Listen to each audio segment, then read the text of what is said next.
Well, this may look like your standard industrial kitchen, maybe like the one at a nearby school or, say, the church that you attend. But in the event of a disaster or a large-scale local emergency, this kitchen will become abuzz with activity, feeding possibly hundreds of your family, friends, and neighbors displaced or affected by the event. Now, we never know when a disaster may strike or what it may be. Could be a massive storm, floods, or a tornado, even a terrorist attack. But the most important thing is that we're ready for it, and that is where you come in. Now, people displaced by a disaster will need to eat, so this busy kitchen will need all the extra hands it can get, like your hands. But before you get started helping your community kitchen, there are some basic food handling procedures that you'll need to follow to keep the kitchen productive and the food safe. Now, this video is designed with all the information that you'll need to get cooking effectively, efficiently, and most of all, safely. General cleanliness and proper food handling techniques are always important. But in a disaster shelter situation, you'll be preparing and serving large amounts of food to a large number of people. So it's important to keep food free of contamination that could cause illness within the shelter. And what we want to avoid are foodborne illnesses, things like Campylobacter, Salmonella, and E. coli. Basically, they're bacteria, viruses, and parasites that can be passed along in food that's mishandled, prepared incorrectly, stored improperly, or contaminated by dirty hands. And they're serious business. As many as 1 in 6 of us will get some kind of foodborne illness this year. It will send some of us to the hospital, and in some cases, can even be deadly. So, safe food handling is a big responsibility. But we're here to walk you through some basic steps to make sure that this kitchen is clean, our food is safe, and what's on the menu is the only thing we're serving.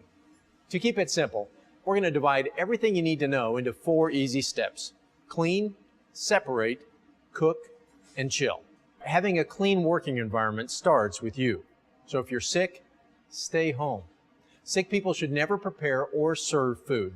And before coming to the kitchen as a volunteer, make sure that you've taken the steps you need to be clean. So shower, wash your hair, and restrain long hair.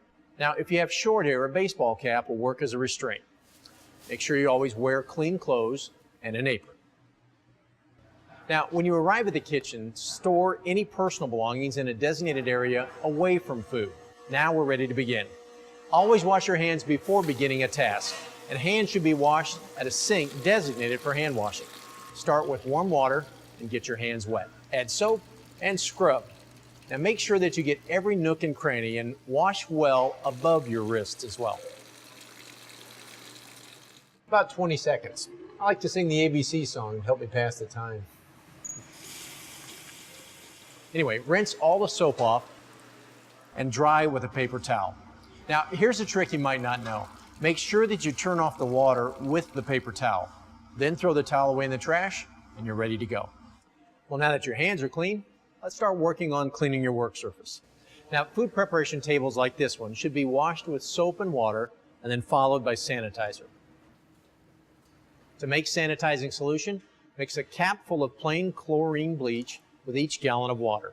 And when using chlorine bleach, remember that a little goes a long way, so don't forget to remake and replace this solution every 2 hours or whenever the solution becomes dirty.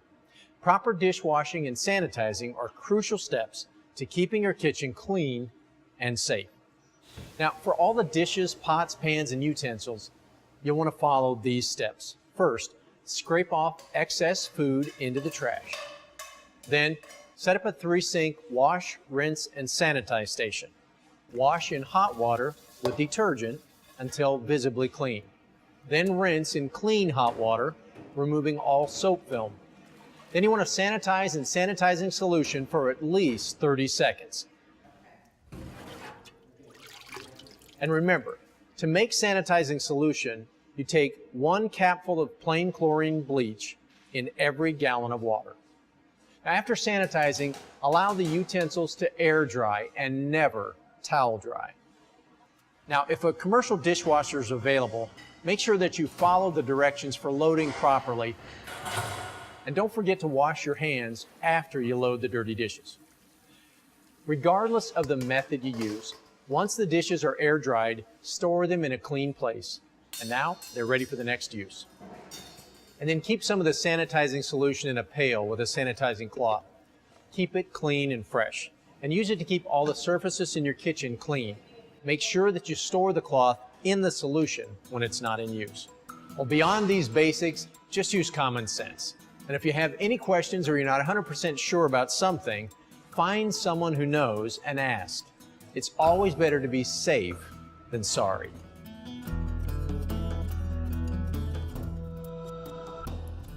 Well, when setting up a kitchen and preparing food in a disaster shelter, things can be a little hectic.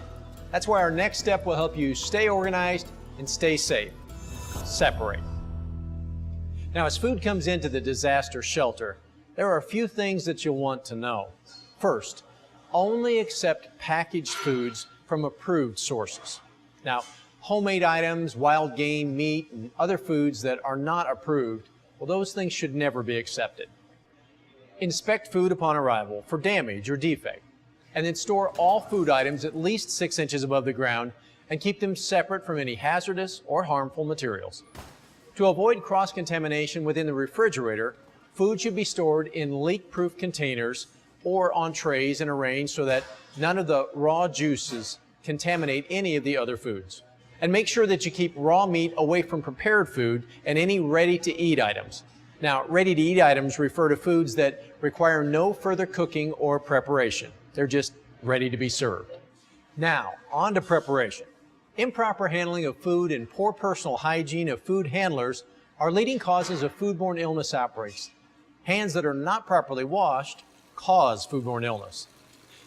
And when used properly, disposable gloves are one way to provide a barrier between hands and food. However, simply wearing gloves is not the answer.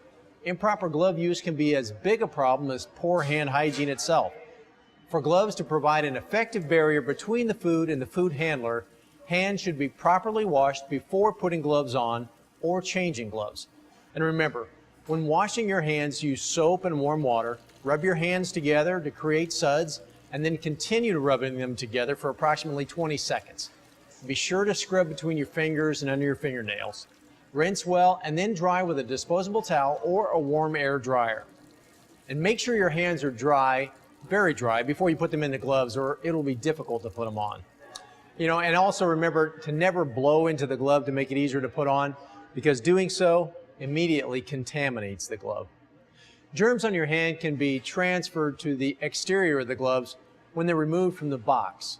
Bacteria and other contaminants on the hands are now on the gloves, and they'll be transferred later on to the food when you come in contact with that. Gloves should be changed frequently. Particularly, remember to change your gloves when you're switching from handling food that needs to be cooked before being served, such as raw meat, to handling foods that are ready to eat. Also, hands should be washed and new gloves should be put on after, say, using the restroom or taking out the garbage, eating or drinking or using a tissue, or performing cleaning tasks. And remember to wash your hands again before regloving so that you reduce the chance of contaminating the new gloves. Good hand washing is the most important factor in preventing the spread of disease, even when using gloves. And now that your hands and your gloves are clean, you're ready to start working with food. Now, you never want to handle ready-to-eat foods with your bare hands. Instead, you want to use gloves or wax paper or tongs or some other utensil. And thoroughly rinse fruits and vegetables. Make sure to keep them clear of any cross-contamination from uncooked foods. If at all possible, use a separate preparation area and cutting board for raw meats, and if available, have even another cutting board just for raw poultry. And after prepping any raw meat, clean and sanitize your equipment, utensils, and the work area. And when you move on to cooking raw meat, never put the cooked meat back on the plate or the tray that held the raw meat. Always use a clean container to transfer and serve cooked foods. Well, things may get hectic, but always take your time and stay organized. A little effort now to keep food stored properly, well marked and separated from cross-contamination will make your job easier and your kitchen safer.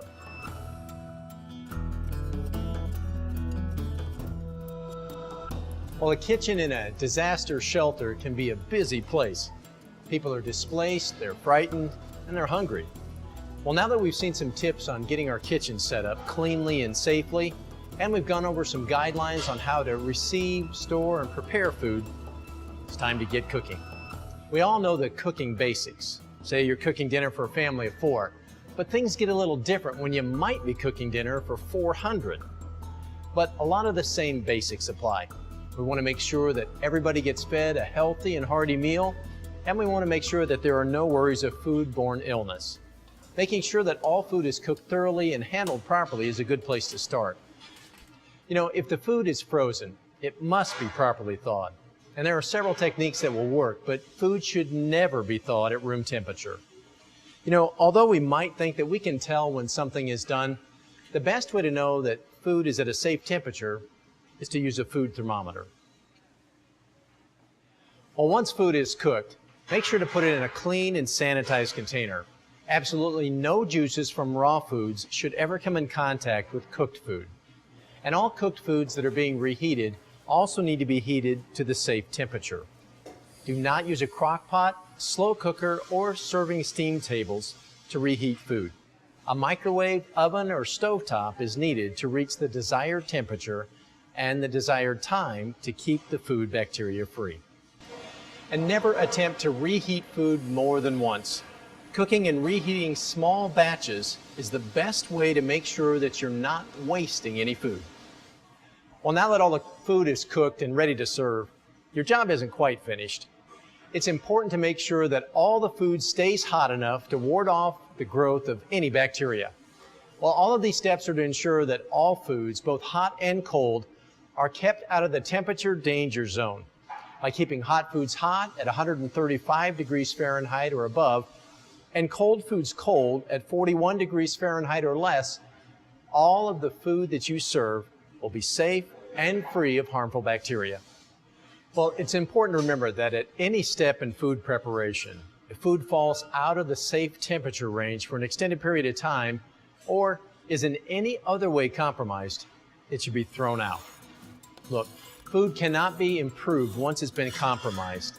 And when in doubt, throw it out. The health and safety of the people you're feeding depend on it. Well, now that we've walked through getting things ready, cooked, and served, it's time to look at how to effectively and safely store food. It's time to chill. Well, just as important as properly preparing food and thoroughly cooking raw meats, getting foods cooled quickly and keeping them refrigerated will help keep food out of the temperature danger zone. It's important to remember that most bacteria that will cause foodborne illnesses grow at temperatures between 41 and 135 degrees Fahrenheit. It's our job to make sure that foods get cooled down quickly and thoroughly, and that they're properly refrigerated for reuse. Hey, we don't want to let foods cool at room temperature, and we don't want to just shove a lot of hot food into the refrigerator, because that could affect the overall temperature and put other foods at risk. So, let's get cooling. Well, let's start by reducing the size of the food. For whole cooked meats, slice or cut them up into pieces. And for soups, sauces, or anything else that might be in a large pot, well, you want to divide it up into smaller containers. A smaller volume of food will cool much faster. And shallow pans, like 2 to 3 inches deep, will work best. Now, put it all into the refrigerator. Now, you'll always want to mark foods that are going into the fridge or the freezer. Pertinent information like contents and date will need to be on the label. And you know, a lot of food will be going in and out of the refrigerator, so you'll want to watch labels and then throw things away appropriately. You'll also want to make sure that the items like eggs, cut up produce, or prepared sandwiches and salads are always kept chilled. And knowing how to keep all the hot food hot and all the cold food cold will go a long way in keeping your kitchen safe and the people that you're serving free from foodborne illness. Well, remember, food that's contaminated in any way or that falls outside of the safe handling temperatures can contain harmful bacteria and can cause severe illness in the people that you're actually trying to help. If you're ever in doubt, throw it out. Hey, look, it's an important job, And there's a lot to take in, so don't hesitate to ask questions. And if there's anything that you're not sure about, find someone who knows and ask them to demonstrate. Well, safe food handling in any situation is important, but when you're trying to feed potentially hundreds of people in a disaster shelter setting, it's critical. Hey, but with these basic steps and with attention to details, you're going to be helping a lot of people through a very difficult time. So thank you for your time and for your service. Now, let's wash those hands, put on those gloves, and let's get cooking.